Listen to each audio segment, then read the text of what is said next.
So right here we found a communication wiring issue on the outdoor unit.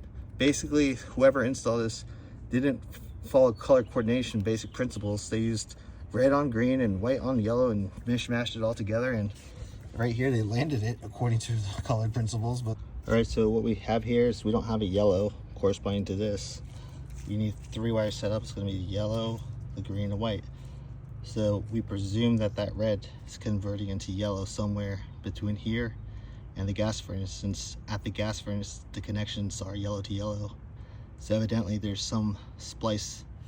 What we're trying to do is confirm the integrity of that red actually being yellow and not losing the fidelity of the communication via resistance reading. So Daniel's going to go on the inside and check the resistance reading between white and yellow, since this red is being treated as yellow out here since we only have 3 wires. And naturally we would presume that the green goes to green, white goes to white, and then only remaining one would be the red that can go for yellow, because in this case that would be the 3 wire setup for this communication device. So we'll show you the resistance reading that results when we check downstream shortly.